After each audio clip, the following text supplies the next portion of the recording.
Welcome, everybody. So this morning we're welcoming Arnaud Dressen from Wonda. Arnaud is someone who's exploring virtual for many years now. He founded a company called Honky Tonk and a lifetime ago, for those who watch documentaries, and recently Wonda. And with Arnaud, we are suggesting this morning that we spoke a long time to prepare what he would come here to speak about. So we wanted to look at a panorama of the metaverse and really answering the question if other metaverses are possible. So this is the kind of opening theme for the day. And Arnaud is a participant who's French, who is from a technological company, but has a very particular approach to technology and who works a lot with the university world. He collaborates with MIT, with Harvard, very prestigious universities. And he has a point of view via all this production and this artificial intelligence that is really essential to building of these virtual worlds. So his approach is fascinating, and it's very little described today. It's rarely spoken about. He hasn't been in a lot of events, so he's here to speak about it. And in the second part, Isabelle Arvert, Will is an artist and researcher, is going to talk about diversity and inclusion in video games, a subject that is now very emergent and very talked about, but in my opinion, it's a subject that she has really documented in an unprecedented manner. And then we'll finish this morning with Marie Leblanc-Flanagan, who's going to talk about cooperation in virtual worlds and in game design. And in particular, how we can improve cooperation, how we can design collaboration in virtual worlds. And this is essential if we want to get to a collective game or collective play. So now I pass the floor over to Arnaud to start us off. Thank you, Fabien. So I'm just going to go to the next slide. Thank you, Fabien. And I would also like to say thank you, just as the previous speakers have, to thank the entire team of Octobre Numérique. In my experience, it's one of the events that's the most interesting in the sector of art and digital, and there aren't many of them in the world. And this one is clearly, as you said so well earlier, it is everything to become an iconic event in the world. So thank you to have invited me to speak about the metaverse. So I am the founder and director of Wonda, which is a company that creates tools, sharing and immersive and training and learning tools. The company has existed for 6 years. It was created in Paris and developed then in the United States at MIT, where it was in an incubator. And today our tool is available to universities all over the world, North America, Europe, and Asia as well, and to companies and to local governments who would search to explore or deploy new ways of training, new ways of immersive training and education. So the metaverse is a subject that personally I discovered 3 years ago, I think, via reading about a book by Matthew Boll, who came up with a new book that was called The Metaverse, which is very simple, and it's a referential book. I first touched upon it from a very technical point of view, which was something that Matthew Boll really does very, very well, to explain all the different technological issues that we can have around this subject.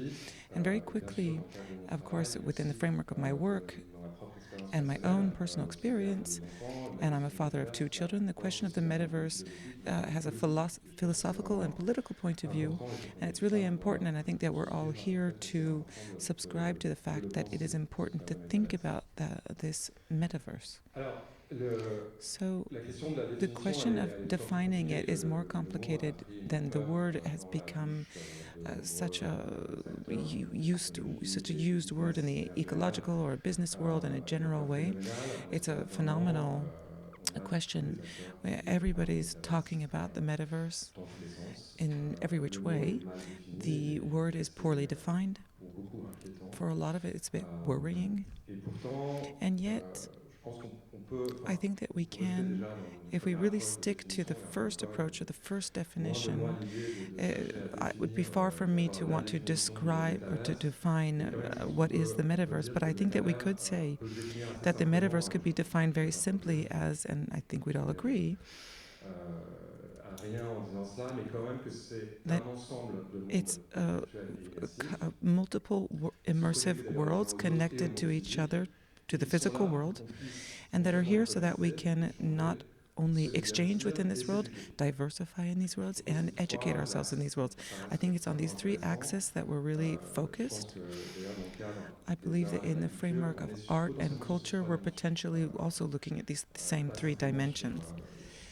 And not just in sales or entertainment, but in terms of education.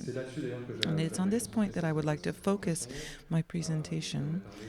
I would really propose talking about exchanging and sharing about some of my thoughts on what are the challenges around these metaverse, and in particular within education and for education, and then really talk about different approaches that we in Wonda are looking to promote and to think about. Once again, we're talking about technology, but the question is, how do we use this technology and these approaches? So the metaverse, when we define it in that way, it looks like it's the internet. Basically, internet today is a space where we sell, where we have entertainment, where we are educated. But this is kind of the third step of the internet, is to have successive revolutions that we've seen on the internet. So one way to summarize it, and that we're suggesting today, would be to touch upon the different eras of the internet from three greater dimensions. So the content dimension, the type of content, how we've connected through the screen. And if we're talking about the 1970s, the story kind of happened over about 50 years. In a significant manner, but that's relative to the story of humanity. But obviously it went a lot faster at this time. We had a cumulative media, types of ways of connecting different types of screens, that when we put them end to end, one after the other, create a very powerful technology, and that has the potential or the possibility to determine the future of our civilization. And it is not too much to say that we are today in an accelerating time of history where we're seeing these things go faster and faster. For example, if we look at Paul Villareal in my teenage years, where he sees that history is speeding up, and we can see the end of history in a way is the arrival of these different technologies. So it is just making our human collective history go so much faster via these new technologies. And the fourth revolution, we see it came with artificial intelligence, and it's going to continue to develop itself at a rapid pace, in particular when artificial intelligence arrives. We can see that in just 30 years ago, we already can see this revolution taking place. There is no need to talk about artificial intelligence, I think, to scare people, because people are really scared of the word metaverse, and that's what we're going to talk about. No matter their business or their jobs, this word is just scary. What we have to say is that if I asked a friend of mine what he thought, if he thought the metaverse was right-leaning politically, if it's politically engaged or implicated. And in fact, yeah, for a lot of people, they would say that, for example, blockchain is more left-leaning or other approaches. What's sure is that globally, in general, the metaverse, has a kind of image,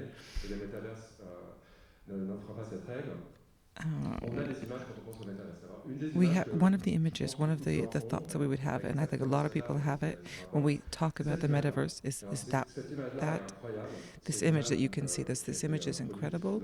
It was produced during an event called Worldwide Mobile Congress that happened in 2016 to launch a new VR helmet from Samsung, and it was presented by the director of Facebook.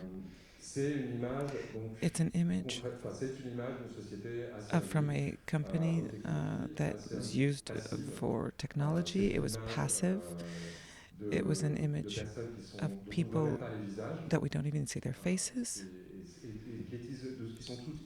that are all isolated in this experiment in a very individualistic manner. It's an image that's it's very dystopian.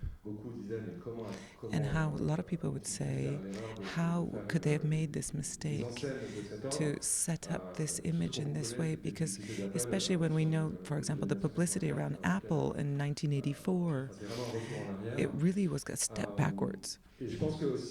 And I think that this image, the meaning of this image, what it signifies in terms of imagery of the metaverse, is the image of a society in which the greater players of the digital era are today the main masters of the world. Yanis Varoufakis, the economist, a Greek economist, who talks about techno-feudalism, and in his opinion, it's the end of capitalism with this new era. So it's an era of great players who have everything, they rent their services to the rest of society while picking up all the riches, and more than any country in the world could ever imagine. So the universe of the metaverse goes further into this dystopian vision. It's an image of an individual experience, a passive experience, an experience that is to the use of great power, private power, and not one for the public. Is this image the one that we want to maintain, the one that we want to keep? We can imagine having other approaches, other thoughts around the metaverse, and we want to have them. It's important. We hope that we do. We have to believe that we will, because we have to believe in what we do when we work in the metaverse. It's a really important subject. But what I could observe with this new technology, and in particular with some of the games, the virtual reality games, is this way that we make virtual reality interesting. It's not a gallery. And that's how I started in here, at least. But what I discovered through the different workshops that we've organized around the world and in creative gaming, it's a formidable way to exchange culture between generations. Something I saw in different to computers or cell phones. Virtual reality was more accessible to older generations than previous technologies. It was a lot more natural. We just have to move around with your head. We move around, we explore the world, but without needing to use a mouse or any other artificial component.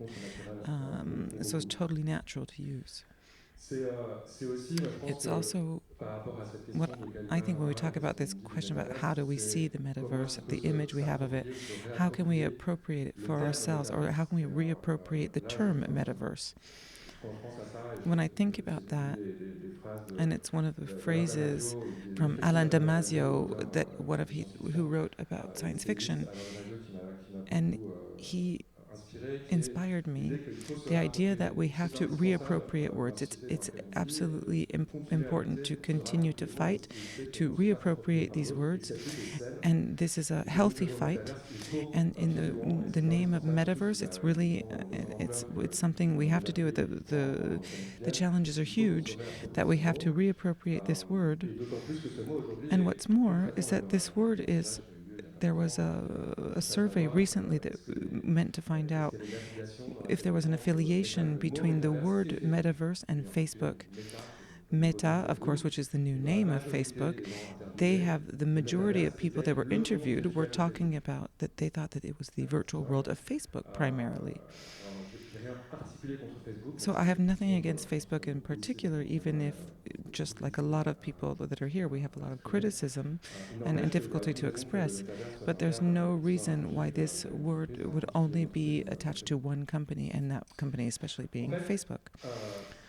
So in fact, the question that we have to face today, and it's something I do on a daily basis, it's the famous pharmacon of new technology. Pharmacon has a new technology which is symbolized by K2C, and you can see it on Hermes, where we have two snakes wrapping around each other that are confronting each other and that symbolize antagonism, the antagonists of the world on the one axis of the world, which is signified by that stick in the middle, and around it are the two snakes and the wings of velocity to find peace, solutions for peace in the face of this antagonism. So it's on one hand, this pharmacon is on one hand a poison, clearly, a very dark vision of the metaverse, but on the other hand, it is, and as in all things, especially when it comes to new technologies, Bernard Stiegler worked on this a lot in his writings and in his thoughts. He said that new technologies are perhaps the biggest pharmacon that has ever existed, and perhaps the technology of the internet in particular. So this opposition of the poison and potentially this fabulous remedy on the other side that perhaps could, bring hope and imagination, and in any case is necessary to confront this duality and this confrontation that's happening. I think it's not often said that internet that has this double dimension. It's often said, in fact. And in education, this is a real issue because education, like a lot of spheres in our society, has been very impacted by the technology of the internet, in some ways, in really negative ways.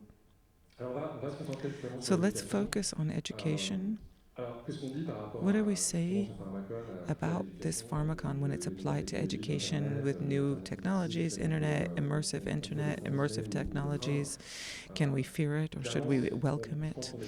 I think that we could all agree to say that internet has been a wonderful tool for communication and access to information, which has made it more accessible to everyone. If the metaverse can help to deploy that even further, deploy these new technologies and shared knowledge throughout the world, then we would all agree to say that's wonderful. And we would support it. The problem is that education, and when I speak about education, I'm talking about it in the most global sense, is being hit by where the teachers are no longer the knowledge holders, the doctor is no longer the knowledge holder, the parents are no longer the ones that are knowledgeable. We're in a confrontation, and we're really questioning is who is knowledgeable, and internet participated in that. So the question is being asked in educational institutes, what is the role of the teacher? What is the role of the instruction in a context where knowledge is accessible to all and at any moment in an instant by the student? So how do we use that? How can the metaverse help to give a role, give value to the work of professors and teachers, but all of the societal actors who are all involved in education, whether it be local governments, whether that be companies, whether that be the schools. And so within this theme, in our activity, we supply Wonda to universities. We collaborate with those universities, sometimes on research programs, to understand the efficiency of these technologies with educative goals. And that's the case with Harvard, who we collaborated with on a project that lasted 2 years, and in particular with a researcher named Chris Didi, who worked with the graduate schools of education of Harvard, and who was really interested in new techniques, science of education, and new methods. And his basic speech was to say, regardless of when we're talking about education or technology, the trap that one might fall into is to think we're going to say that we're going to do the same thing better. Whereas, in his opinion, that is a mistake. And it's a fundamental mistake, because the focus of technology is to do these things differently and do them better, or do better things. And I think that is a real subject in education, in the artistic world. How do I do things better and not just try to fill in the gaps and to resolve issues of the problems we've already identified, which is really the situation I think that we're in today. We're kind of trying to review the whole system, and in education, we are in the exact same situation where we have to look at how we're learning, think about, rethink how we learn, and this is how the metaverse can really help us think about that. When we're talking about learning and how we're learning, perhaps this is the way we would think about doing things that are counterintuitive. So, on the west coast of the United States in Stanford, here we're looking at an interactive virtual human lab. So this department is trying to understand what are the different steps, the initiatives that could function to change human behavior. And among other questions, we're talking about environment and recycling. So the question they're asking is, if I see a tree fall in a scene in virtual reality, do the participants, do the witnesses of this situation, do they hear, and can they print, or do they understand the environmental message? Because it is them. They can if it is them that makes the tree fall. And throughout this experiment, they had different participants that were partners of this project. They had this kind of huge chainsaw, and they had a sort of really terrifying silence within this world. And they asked the participants to cut down the tree and to watch it fall and to hear the silence that followed, and then measured how transformative this experiment could be and how that could change behaviors. They went a little bit further. They tried to define an acronym. We love acronyms in education, like as all areas. And the idea was to say, what are the adjectives or situations in which immersion and 3D will have an impact in pedagogical projects. So this could be in difficult, dangerous situations. It can be the counterintuitive situations, like those that we just spoke about, or just in terms of cost effectiveness.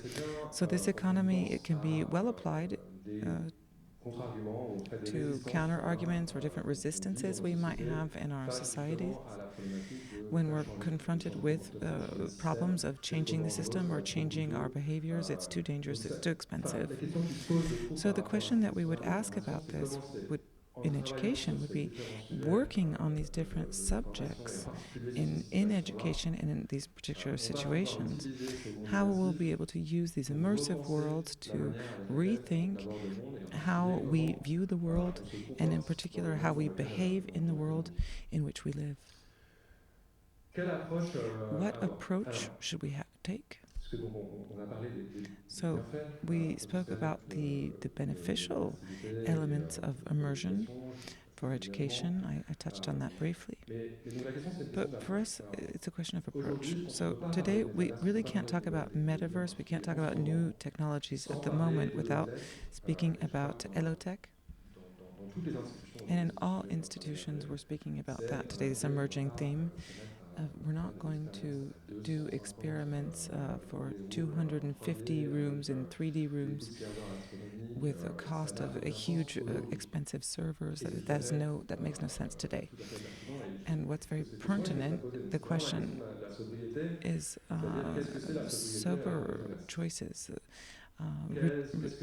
What does a metaverse, to have a sober approach to the metaverse, a more reduced view of the metaverse, lighter experiments, less expensive experiments, ones that we could communicate about, ones that we could share, sharing files, that would be illuminating, but we can do virtual reality experiments and not necessarily wearing a headset, or we can have experience in the metaverse that are going to have a reduced environmental cost than a video conference, for example.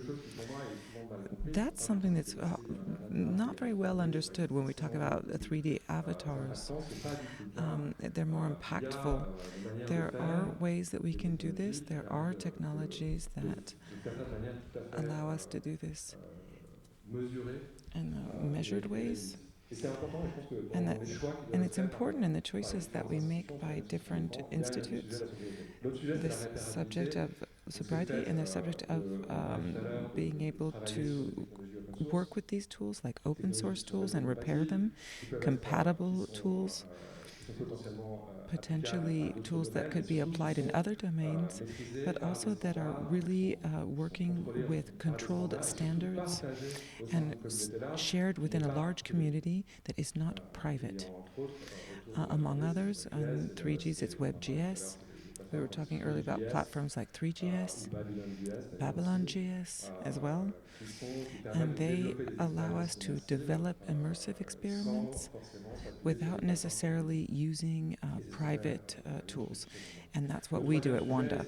This third subject, and it's perhaps the subject which is the most important for that all of this makes sense, so that all this makes sense, is to make available tools that everyone can use. And I think that, of course, we have to continue to work on AAA, as we call them in the video game world, experiences that are really high quality, exciting, really push back the frontiers and the limits of 3D. It's really extremely interesting. We need pioneers, we need players in this area.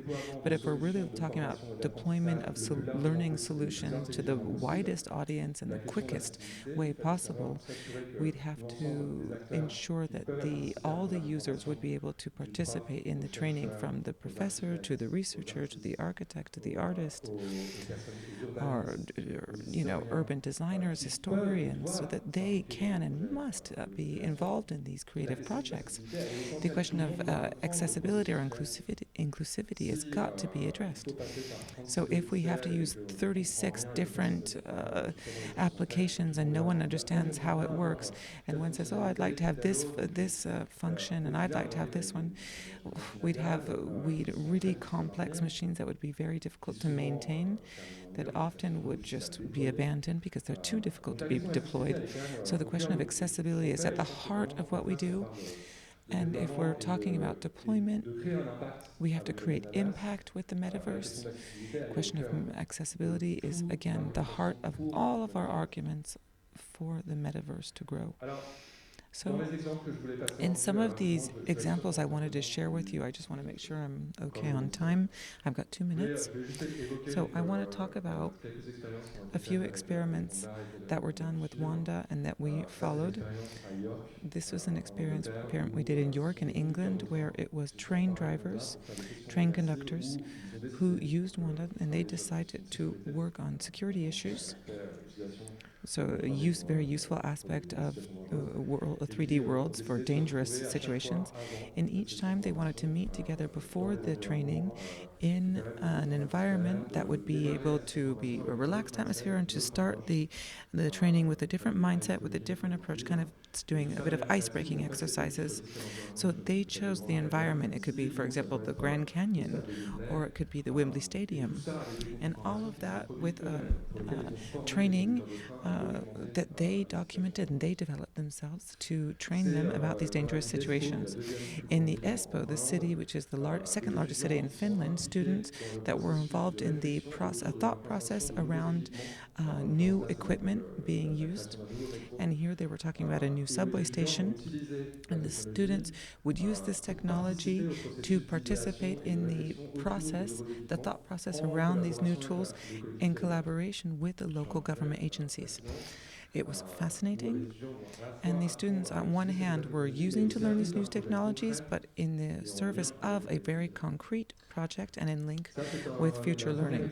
So that was the first sort of branch of this training, where we tried to favorize cultural exchange and do it in a very in-depth manner, and which we're continuing to do at the moment. And here the idea was to propose, to offer these students to be immersed in a documented and authentic